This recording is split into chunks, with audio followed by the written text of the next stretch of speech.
पॅकेजिंगच्या पुढचा आहे डिप्लोटिन. काय आहे?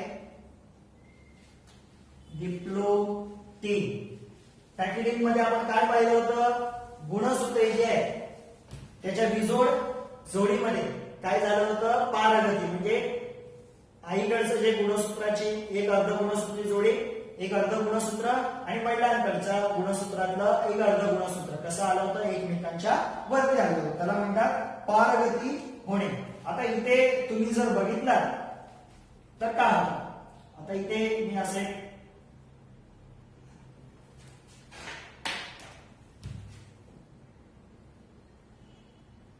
ओके.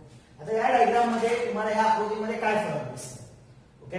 आता इथे जर बघा तर हे बघा, हे जे केंद्रक आवरण जे होतं ते आता नष्ट व्हायला सुरुवात होतं आणि ह्या मध्य केंद्रकी जे आहेत त्याच्यामधून तारा केंद्र बाहेर पडले. तारा केंद्र द्विगुणित झाले. तर काय होतं तुम्हाला डिप्लोटिन मध्ये काय दिसतंय? पहिलं तर आहे केंद्रकी. हा केंद्रकी आणि हे केंद्रक आवरण. बघा मी ते पूर्ण असं दाखवलं नाही, मध्ये थोडे असे गॅप ठेवले. का? तर हे केंद्रक आवरण आता नष्ट व्हायला सुरुवात होते, गायब व्हायला सुरुवात होते. ही केंद्रकी पण आहे ती पण आता नष्ट व्हायला सुरुवात होते. नष्ट झालेली नाही, निघून गेलेली नाही, पूर्णपणे नष्ट व्हायला सुरुवात होते. आणि मध्य केंद्रकीमधून तारा केंद्र द्विगुणित होतं आणि ते दोन्ही ध्रुवांना जायला लागतं. ह्या ध्रुवाला जायला लागतं, हे ह्या ध्रुवाला जायला लागतं. पहिलं कसं होतं? असं होतं. ही मध्य केंद्रकी. त्याच्यामधून ते तारा केंद्र जे आहे त्याच्या आतमध्ये ते द्विगुणित होतं आणि दोन्ही ध्रुवांना जायला लागतं. आणि ही जी गुणसूत्रे दिसत आहेत तुम्हाला, आईकडचं सजातीय गुणसूत्र, आईकडचं आणि वडिलांकडचं, ही एकमेकांना इथे चिटकलेलीच आहे. ओके. तर पहिलं केंद्रकी आणि केंद्रकावरण. केंद्रकी आणि दुसरं काय? केंद्रकावरण. केंद्रकावरण नाहीसे व्हायला सुरुवात होते किंवा आपण बोलू नष्ट, नाहीसे व्हायला लागते, नाहीसे व्हायला सुरुवात होते. नेक्स्ट काय होतं याच्यामध्ये? ओके. तारा केंद्र दिसतंय. तारा केंद्र द्विगुणित होतं आणि विरुद्ध ध्रुवांना जाऊ लागतं. तारा केंद्र काय होतं? द्विगुणित आणि विरुद्ध केंद्रांना जाऊ लागतं. आणि तुम्ही जर बघितलात तर ही गुणसूत्रे अजूनही एकमेकांना जोडलेली आहे. दुसरं काय होतं? तारा केंद्र द्विगुणित होतं, द्विगुणित होते व विरुद्ध ध्रुवांना जाऊ लागते. विरुद्ध ध्रुवांना जाऊ लागते. तारा केंद्रकी आणि केंद्रकावरण नाहीसे व्हायला लागते. तारा केंद्र द्विगुणित होते, विरुद्ध ध्रुवांना जाऊ लागते. आणि ही जी गुणसूत्रे आहेत ती अजूनही एकमेकांना जोडलेली आहे. कुठे जोडलेली आहे? ओके. जिथे पारगती झाली त्यांची तिथे ती जोडलेली आहे. बिजोड अर्ध गुणसूत्रीमध्ये जिथे पारगती झाली तिथे ती अजूनही जोडलेली आहे. ह्याच्यानंतरचा जो आहे पाचवा ह्याच्यामधला तो आहे डायकायनेसिस. डायकायनेसिस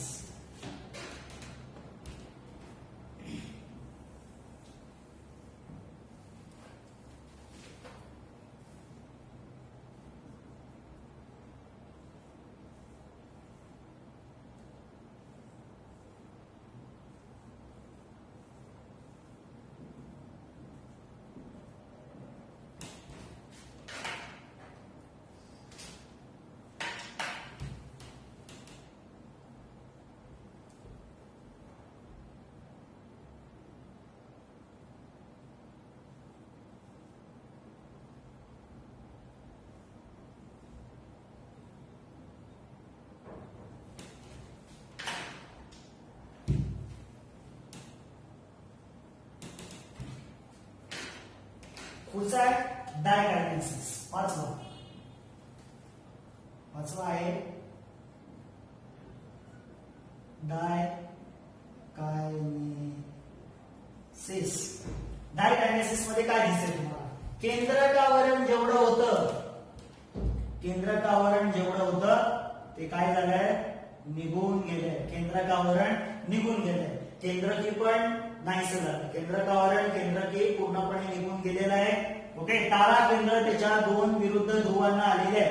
तारा केंद्र इथून इकडे एक आलं, एक इकडे एक आलं. आणि काय होतं, पहिलं केंद्रकी आणि केंद्रकावरण काय होतं, नाहीसे होतं. केंद्रकी व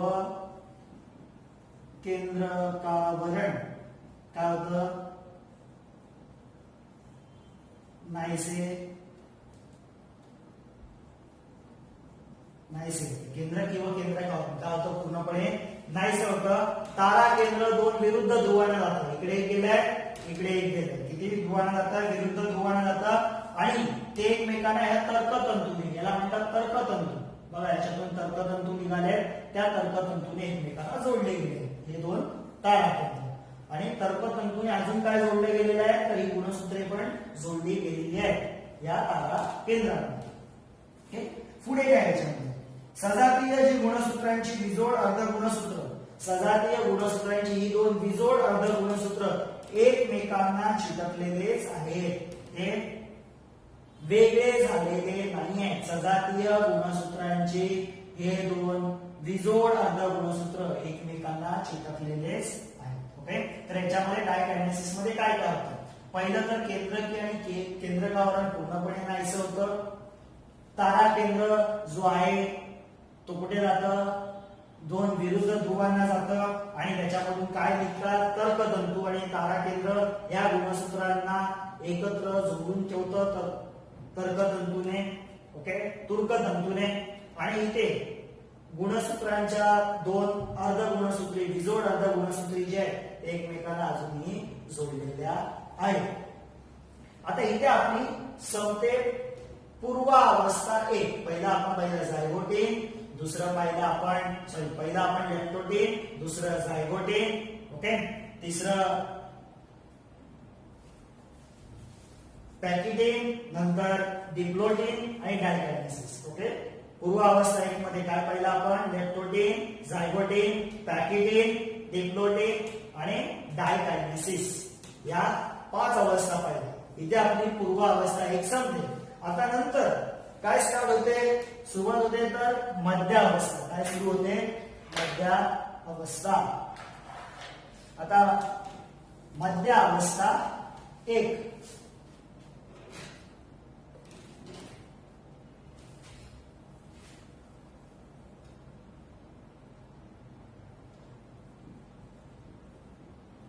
मध्यावस्था एक. ओके, पूर्वावस्था एक संपलं, आता मध्यावस्था एक. आता मध्यावस्था एक मध्ये काय होतं, तर इथे गुणसूत्रे जी आहेत ती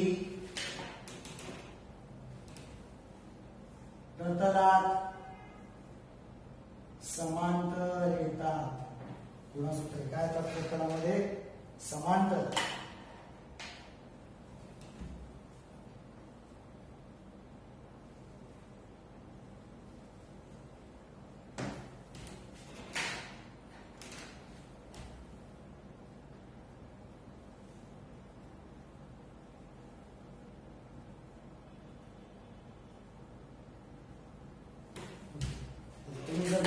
त्याच्यामध्ये तर तुम्हाला दिसेल इथे जी गुणसूत्रे, जेवढी गुणसूत्रे आहेत किती गुणसूत्रे आहेत, 46 गुणसूत्रे आहेत. ती काय होतात, ह्या प्रतलामध्ये अशी समांतर अरेंज होतात, समांतर अरेंज होतात. ओके, बघा पण इथे जर तुम्ही बघितला तर ही जी गुणसूत्रे आहेत त्यांच्या बिजोड अर्ध गुणसूत्रीच्या इथे जोडलेलीच आहे, चिटकलेलीच आहे, एका समांतर अवस्थेमध्ये येतात. तर काय होतं याच्यामध्ये, मध्य अवस्थांमध्ये गुणसूत्रांचं पूर्णपणे घनीकरण होतं. गुणसूत्रे एकदम चांगली दिसू लागतात, पूर्णपणे घनीकरण होतं, स्पष्ट दिसू लागतात आणि सर्व गुणसूत्रे पेशीच्या प्रतलात कशी येतात, समांतर. गुणसूत्रे जेवढी पण गुणसूत्रे, किती गुणसूत्रे आहेत टोटल 46 गुणसूत्रे पेशीच्या प्रतलात समांतर येतात. कशी येतात, समांतर. बघा समांतर आलेली आहेत. ओके, आणि सगळी गुणसूत्रे जोडलेली आहेत, तारा केंद्रकाला तुर्कतंतूने जोडली गेलेली आहे. तर मध्य अवस्था आपण सूत्री विभाजनामध्ये पण मध्य अवस्थेमध्ये पण हेच पाहिलं होतं की गुणसूत्रे कशी येतात, समांतर येतात. ओके, आता मध्य अवस्थेनंतर पुढची जी अवस्था आहे ती आहे पश्चावस्था. पुढची जी अवस्था आहे ती आहे पश्चावस्था. पश्चावस्थेमध्ये काय होतं,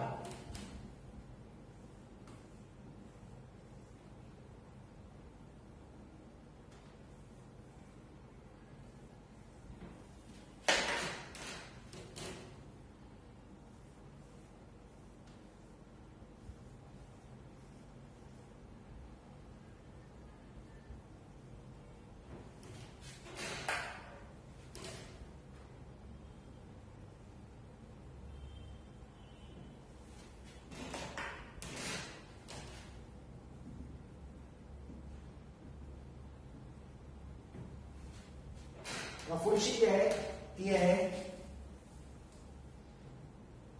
पश्चावस्था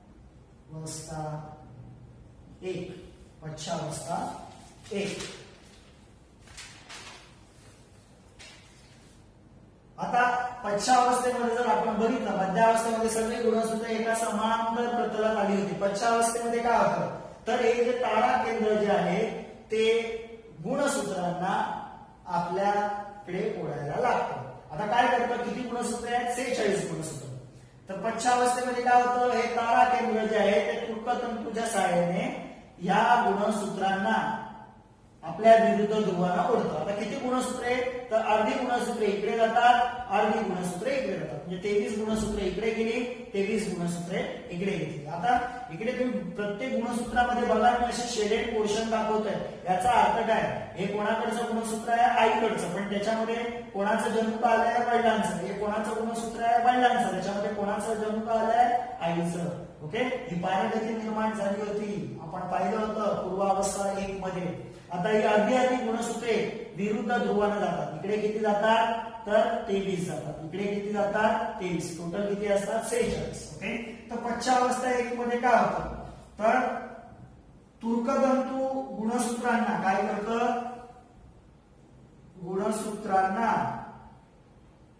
गुणसूत्रांना विरुद्ध दिशेला ओढतं. तुर्कतंतू गुणसूत्रांना काय करतं, विरुद्ध दिशेला ओढतं. आणि अशी किती गुणसूत्रे जातात, इकडे 23, इकडे 23, म्हणजे 46 आहेत आपल्याकडे. किती गेली, इकडे 23 गुणसूत्रे गेली, इकडे 23. इकडे ते अर्धी जातात, इकडे अर्धी जातात. अशा प्रकारे पश्चावस्थेमध्ये तुर्कतंतू गुणसूत्रांना विरुद्ध दिशेला ओढतं आणि समान गुणसूत्रे विरुद्ध दिशेला जातात किंवा विरुद्ध ध्रुवाने जातात. 23 इकडे, 23 इकडे. ही झाली आपली पश्चावस्था 1. आता ह्याच्या पुढची आहे ती आहे अंत्यावस्था. अंत्यावस्था 1. पुढची आहे ती आहे अंत्यावस्था 1. आता अंत्यावस्थेमध्ये काय होतं, तर अंत्यावस्थेमध्ये तुम्ही जर बघितला तिथे, तर इथे 2 केंद्रक तयार झालेली असतात. 2 केंद्रक तयार झालेली आहेत. ओके, आता अंत्यावस्थेमध्ये काय होतं, आता याच्या अगोदरची पश्चावस्था जी आहे त्याच्यामध्ये काय बघितलं तुम्ही, अर्धी अर्धी गुणसूत्रे कुठे गेली आहेत, विरुद्ध ध्रुवांना. आता विरुद्ध ध्रुवांना ही जी गुणसूत्रे गेली आहेत त्याचं जे वलीभवन झालंय ती गुणसूत्रे परत वेगळी होतात आणि धाग्यासारखी तयार होतात. काय तयार होतात, धाग्यासारखी. म्हणजे इथे किती गुणसूत्रे आहेत, 23. 23 गुणसूत्रे परत धाग्याच्या रूपात येतात आणि असं कॉइलिंग करतात. ओके, गुंडाळली जातात. इथे पण ती धाग्याच्या स्वरूपात येतात आणि गुंडाळली जातात. केंद्रक तयार होते, केंद्रकामध्ये केंद्रकी येते. इथे पण एक केंद्रक तयार होते, केंद्रकामध्ये केंद्रकी येते. म्हणजे अंत्यावस्थामध्ये बघाल तुम्ही तर या पेशीमध्ये किती केंद्रक तयार होतात, 2 केंद्रक तयार होतात. किती केंद्रक तयार होतात, 2. म्हणजे अंत्यावस्थेमध्ये 2 केंद्रक तयार झाले. ओके, आता ह्याच्या पुढची जी अवस्था आहे अंत्यावस्थेनंतर पुढची जी अवस्था आहे त्याला म्हणतात परिकल विभाजन. आपण पाहिलं होतं प्रकल विभाजन आणि परिकल विभाजन. एक. आता परिकल विभाजन एक पुस्तकात दाखवलेलं नाही, पण याच्या पुढचं परिकल विभाजन होतं. ओके, प्रकल विभाजनामध्ये काय शिकलो होतो आपण की 2 एकाच पेशीमध्ये दोन केंद्रक तयार होतात, त्याला म्हणतात प्रकल विभाजन. परिकल विभाजन म्हणजे काय? आता ही जी दोन केंद्रक तयार झालेली आहेत त्याच्यामध्ये हे जे जीवद्रव्य आहे ते वेगळं होऊन ह्याच्यापासून किती पेशी तयार होतात? दोन वेगळ्या पेशी तयार होतात. ही एक पेशी तयार झाली आणि इथे अजून एक पेशी तयार झाली आणि ह्याच्यामध्ये मध्य केंद्रकी पण येतो. ओके, तर परिकल विभाजनामध्ये काय होतं? जीवद्रव्याचं विभाजन होतं आणि याच्यापासून दोन पेशी तयार होतात. परिकलामध्ये काय होतं? जीवद्रव्याचे काय होतं? विभाजन होते व दोन अर्धगुणी पेशी तयार होतात. दोन अर्धगुणी पेशी. अर्धगुणी म्हणजे काय? गुणसूत्र. अर्ध म्हणजे काय? 46 गुणसूत्र होती. आता ह्या पेशीमध्ये किती गुणसूत्र आली? 23. या पेशीमध्ये किती आली? 23. म्हणजे दोन अर्धगुणी पेशी तयार होतात. अर्धगुणी गुणसूत्रवाली पेशी तयार होतात. किती पेशी तयार होतात? 2. ओके, 2 अशा नवीन पेशी तयार होतात. त्याच्यामध्ये अर्धगुणसूत्री पेशी तयार होतात. आता पुढे काय होतं? हे झालं अर्धगुणसूत्री विभाजन 1 इथे संपतं. अर्धगुणसूत्री 1 विभाजन मध्ये आपण काय पाहिलं होतं? पूर्वावस्था 1, मध्य अवस्था 1, पश्चावस्था 1, अंत्यावस्था 1. ओके, आणि हे परिकल विभाजन पाहिलं होतं. पूर्वावस्थामध्ये आपण 4-5 पाहिलं होतं. लेप्टोटीन, झायगोटीन, पॅकेटीन, डिप्लोटीन, डायकायनेसिस हे पाहिलं होतं आपण. ओके, आता इथे मियोसिस 1 संपतं. आता पुढे चालू होतं मियोसिस 2. म्हणजे इथे आपलं अर्धगुणसूत्री 1 संपतं आणि अर्धगुणसूत्री 2 चालू होतं. अर्धगुणसूत्री 2 बघा, इथे 46 गुणसूत्राची पेशी होती. आता किती तयार झाल्या? 2. 23 गुणसूत्राची, 23 गुणसूत्राची 2 पेशी तयार झाल्या. परत याच्या किती पेशी तयार होतात? 2. याच्या किती तयार होतात? 2. ओके, आता इथे काय परत होतं? तर इथे चालू होतं अर्धगुणसूत्री विभाजन 2 चालू होतं. आणि हे अर्धगुणसूत्री विभाजन 2 हे गुणसूत्री विभाजन सारखंच असतं, वेगळं काही नाही. म्हणजे तिथे परत एका पेशीच्या 2 पेशी तयार होतात, पण गुणसूत्रांची संख्या समान राखली जाते. एका पेशीच्या 2 पेशी तयार होतात. ओके, पुस्तकात जर तुम्ही बघाल तर अर्धगुणसूत्री विभाजन 1 आणि अर्धगुणसूत्री विभाजन 2 असं. इथे 1 संपतो आणि इथे दुसरा. हा 1 आणि हा दुसरा. अर्धगुणसूत्री विभाजन 1, अर्धगुणसूत्री विभाजन 2. अर्धगुणसूत्री विभाजन 2 हा सूत्री विभाजनासारखाच असतो, जिथे गुणसूत्रांची संख्या पेशीमध्ये काय राखली जाते? समान. ओके, आणि अशा प्रकारे एका पेशीतून 4 अर्धगुणी पेशी तयार होतात. त्याला म्हणतात अर्धगुणसूत्री विभाजन. लक्षात ठेवायचं. आणि कुठे होतं? पुरुषांमध्ये वृषणामध्ये होतं आणि स्त्रियांमध्ये कुठे होतं? तर अंडाशयामध्ये होतं. अशा प्रकारे आपलं हे सजीवातील जीवन प्रक्रिया भाग 1 पेशी विभाजन संपलेलं आहे.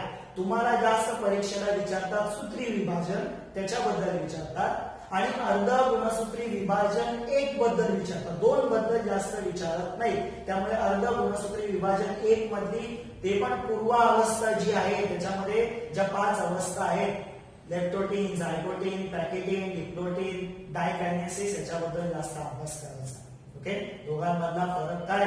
तर सूत्री विभाजनामध्ये गुणसूत्रांची संख्या कायम राखली जाते, परंतु इथे आपण जर बघितलं तर गुणसूत्रांची संख्या ही अर्धी होते, म्हणून याला अर्धगुणसूत्री विभाजन म्हणतात. ओके, आणि हे महत्वाचं असतं. कशासाठी महत्वाचं असतं? जेव्हा नवीन जीव निर्माण करायचा असतो, कोणामध्ये? प्राण्यांमध्ये किंवा आपल्यामध्ये, तेव्हा हे अर्धगुणसूत्री विभाजन हे महत्वाचं आहे. याच्यामध्ये जनुकांची देवाणघेवाण होते, आईकडून आणि वडिलांकडून आपल्याला थोडी थोडी जनुके येतात. काही आईकडून येतात, काही वडिलांकडून येतात. बघा, कधी कधी काही जणांना जी हाईट असते ती कोणाकडून आलेली असते? वडिलांकडून. काहींचे डोळे बघा थोडे आईसारखे दिसतात, नाक बघा आता ही जनुके आहेत, या जनुकांमध्ये त्यामुळे ही आपले गुणधर्म येतात. जनुकांमध्ये आपली जी शरीर रचना तयार होते ती जनुकांमुळे तयार होते. आपल्या शरीरातील वेगवेगळे अवयव तयार, बाह्य रूप जे तयार होतं ते कोणामुळे तयार होतं? या जनुकांमुळे. मग ही आईची आणि वडिलांची जनुके आपल्यामध्ये येतात. ओके, अशा प्रकारे हा आपला